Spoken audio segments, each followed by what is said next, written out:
اہتمام کے ساتھ کرو۔ یہ بتلانا ہے کہ تعلیم وہ انسان کے لیے بہت ہی فائدہ مند ہے جو رب کے نام کے ساتھ ہو۔ اگر تعلیم کا رشتہ ایشور سے نہیں ہو، اگر تعلیم کا رشتہ رب سے نہیں ہو تو وہ تعلیم انسان کے لیے فائدہ مند نہیں ہے۔ اسی طرح یہ فرمایا کہ انسان کو اللہ تبارک و تعالیٰ نے جمع میں خون سے پیدا فرمایا۔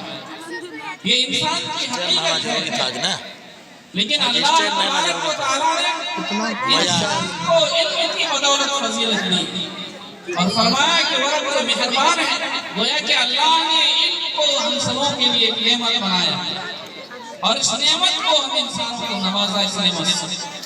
اللہ تبارک و تعالیٰ نے قرآن مجید کی دوسری سورت میں فرمایا الرحمن علم القرآن خلق الانسان علمہ البیان، کہ رحمان وہ ذات ہے جس نے قرآن مجید سکھلایا، جس نے انسان کو پیدا کیا اور جس نے انسان کو بولنا سکھایا، جس نے انسان کو بولنا سکھایا۔ اللہ تبارک و تعالیٰ نے بظاہر انسان کے قرآن سیکھنے کو مقدم فرمایا اور انسان کی پیدائش کا تذکرہ بعد میں کیا۔ الرحمن علم القرآن، رحمان وہ ذات ہے جس نے قرآن سکھلایا اور فرمایا خلق الانسان، اس نے انسان کو پیدا کیا۔ حالانکہ انسان پیدا پہلے ہوتا ہے، قرآن بعد میں سیکھتا ہے، عمر کے مرحلے میں پہنچتا ہے تو انسان قرآن سیکھتا ہے، لیکن پہلے پیدا ہوتا ہے۔ لیکن اللہ تبارک و تعالیٰ نے انسان کی پیدائش کا تذکرہ بعد میں کیا اور قرآن سیکھنے کو پہلے بیان کیا۔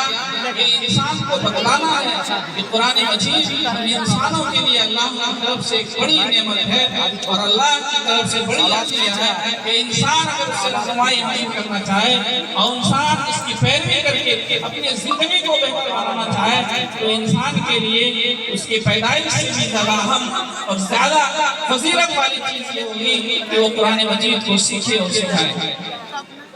اللہ تبارک و تعالیٰ نے فرمایا یرفع اللہ الذین آمنوا منکم والذین اوتوا العلم درجات، کہ اللہ تبارک و تعالیٰ اس میں سے دو آدمیوں کے درجے کو بلند فرماتا ہے، ایک وہ شخص جس نے ایمان کو قبول کیا اور ایک وہ شخص جس کو اللہ تعالیٰ نے علم سے نوازا۔ اللہ تعالیٰ ان دونوں انسانوں کے درجے کو بلند فرماتا ہے۔ ایک آیت میں اللہ تعالیٰ نے ارشاد فرمایا وَعَلَّمَ آدَمَ الْأَسْمَاءَ كُلَّهَا، کہ اللہ تعالیٰ نے آدم علیہ السلام کو کائنات کی تمام چیزوں کا علم عطا فرمایا۔ آج جو دنیا کے اندر طرح طرح کے انکشافات ہو رہے ہیں، طرح طرح کی ایجادات ہو رہے ہیں، آج لوگ آسمانوں پر پہنچ رہے ہیں، چاندوں پر پہنچ رہے ہیں، آج فضاؤں کا سفر کر رہا ہے انسان۔ دراصل اللہ تبارک و تعالیٰ نے ان چیزوں کا علم حضرت آدم علیہ السلام کو عطا فرمایا تھا، جس کا تذکرہ اللہ تعالیٰ قرآن مجید میں فرما رہے ہیں۔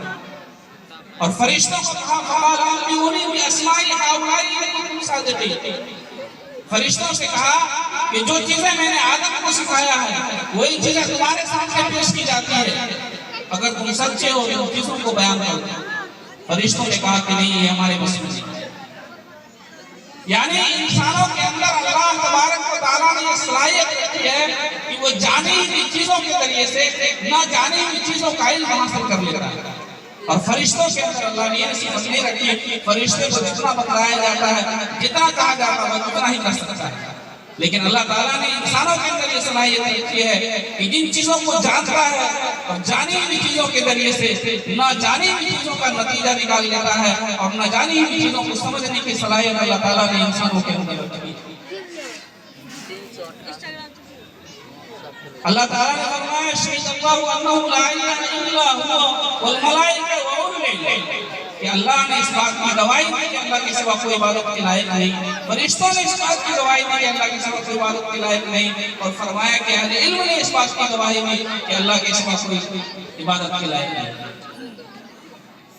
اس آیت سے اہل علم کی فضیلت معلوم ہوتی ہے، چونکہ یہ پروگرام تعلیم دلانے کے تعلق سے ہے، تو میں نے قرآن مجید کی آیتوں میں اللہ تعالیٰ نے اور اہل علم کی فضیلت کو بیان کیا اور میں نے آپ کے سامنے پیش کیا۔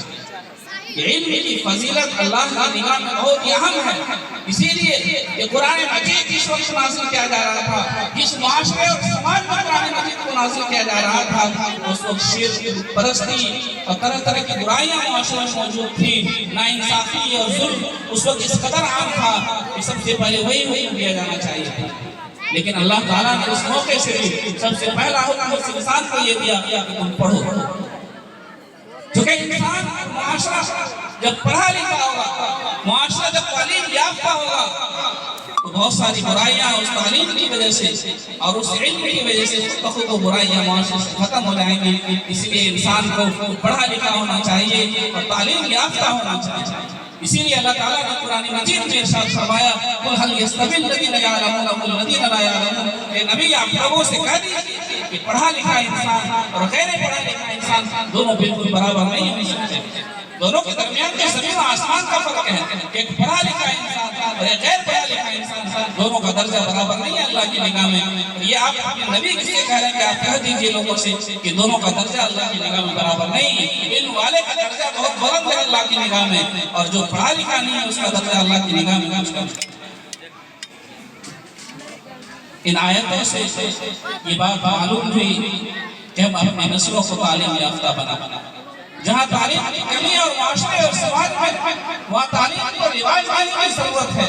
چاہے وہ مکاتب کی شکل میں کیوں نہ ہو، ایک جھوپڑے کی شکل میں کیوں نہ ہو، ان اداروں کو ترقی دینا چاہیے اور اس کو آگے بڑھانا چاہیے. اپنے نسلوں کو تعلیم یافتہ بنانا چاہیے. اللہ کے نبی صلی اللہ علیہ وسلم نے ارشاد فرمایا کن عالما او متعلما او مستمعا او محبا ولم تكن خامسا فتهلك. کہ تم یا تو عالم بنو، اور اگر عالم بننے کی صلاحیت نہیں ہے تو متعلم بنو، سیکھنے والا بنو، سکھانے والا بنو، سیکھنے والا بنو. اور اگر وہ بھی نہیں بن سکتے ہو مستمعان علم کو سننے والا بنو، اور اگر سننے والا بھی نہیں بن سکتے ہو اور محباً علم رکھنے والوں سے محبت کرنے والا بنو. اگر کسی کے پاس علم ہے تو ان کا احترام کرو، ان سے محبت رکھو، ان سے عقیدت رکھو، ان کے ساتھ بے ادبی مت کرو، ان کے ساتھ بدسلوکی مت کرو، ان کے ساتھ احترام سے پیش آؤ. اور فرمایا وَلَمْ تَكُنْ خَامِسًا، اور پانچواں مت بنو. اگر پانچواں بنو گے تو تم ہلاک و برباد ہو جاؤ گے. آج معاشرے کا جائزہ لیجیے کہ بہت سارے لوگ وہ ہیں جو علم رکھنے والوں سے نفرت کرتے ہیں، وہ علم رکھنے والوں سے بغض و عداوت کا شکار ہیں. آپ بتائیے کہ کیا وہ اس حدیث کے مصداق نہیں ہوں گے؟ جس حدیث کے اندر کہا جا رہا ہے کہ یا تو عالم بنو، یا تو متعلم بنو، یا سننے والا بنو، یا محبت کرنے والا بنو. اور اگر چاروں نہیں بنو تو پانچواں مت بنو کہ عالموں سے بغض مت رکھو، علم والوں سے بغض مت رکھو، اس سے نفرت مت رکھو کہ اگر ان سے تم نفرت رکھو گے تو تم ہلاک اور برباد ہو جاؤ گے. یہ کون فرما رہے ہیں؟ ہمارے نبی صلی اللہ علیہ وسلم فرما رہے ہیں جس کی ذات اقدس کی ہر بات سچی اور پکی ہے کہ جو فرما دیے وہی ہو کر رہے گا، وہی ہونا ہے، اس میں تبدیلی نہیں ہو سکتی.